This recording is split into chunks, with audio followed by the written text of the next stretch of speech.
Today's topic multiples and submultiples of SI units. ముందు వీడియోలో kilogram kilometre అని చెప్పుకున్నాం కదా. ఈ కిలో అంటే ఏంటో ఇక్కడ మనకు తెలుస్తుంది. మల్టిపుల్స్ అండ్ సబ్ మల్టిపుల్స్ దగ్గర అక్కడ మనం ఏవైతే కిలోమీటరు, కిలోగ్రాము, సెంటీమీటర్ ఇవన్నీ ఉంటాయి కదా, వీటిని మనం మల్టిపుల్స్ అండ్ సబ్ మల్టిపుల్స్ అని అంటాం అనమాట. సో ఇవంటే ఏంటో ఒకసారి ఇన్ డీటెయిల్డ్గా చూద్దాం. లార్జర్ ఫామ్స్ దగ్గర యూస్ చేసే సింబల్స్ ఏవైతే ఉంటాయో వాటిని మల్టిపుల్స్ అని అంటాం. అదేవిధంగా స్మాలర్ ఫామ్స్ దగ్గర యూస్ చేసే సింబల్స్ని ఏమంటామంటే సబ్ మల్టిపుల్స్. అయితే వాటికి సంబంధించి ఎగ్జాంపుల్స్ ఒకసారి చూస్తే మీకు ఒక క్లారిటీ వస్తుంది.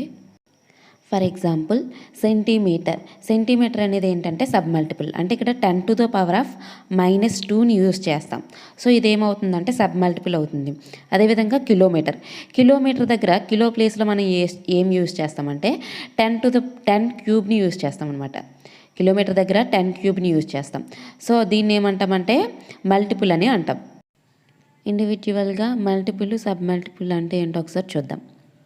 మల్టిపుల్ అంటే ఇక్కడ మనకి 10⁻24ని యొట్టా అని అంటాం. దీన్ని క్యాపిటల్ వైతో వై అనే సింబల్తో డెనోట్ చేస్తాం. అదేవిధంగా 10⁻21 జెడ్తో డెనోట్ చేస్తాం. 10⁻18 ఎగ్జా ఈతో డెనోట్ చేస్తాం. 10⁻15 పెటా పీతో డెనోట్ చేస్తాం. 10⁻12 tera T. 10⁻9 giga G. 10⁻6 mega ఎం.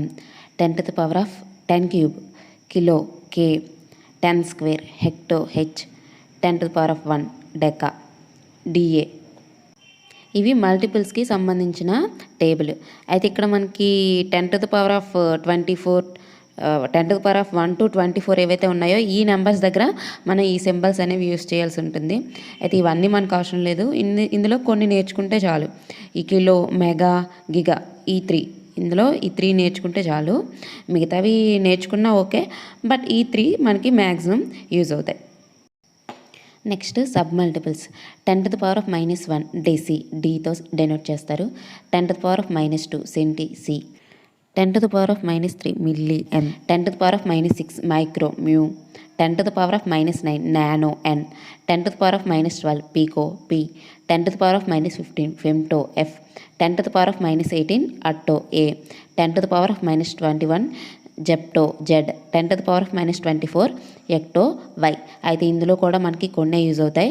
10⁻−2 నుంచి 10⁻−9 వరకు యూజ్ అవుతాయి. సెంటీ, మిల్లీ, మైక్రో, నానో వీటిని మనం ఎక్కువగా యూజ్ చేస్తాం. అయితే మిగతావన్నీ నేర్చుకోవచ్చు, అంత యూజ్ అయితే ఉండదు.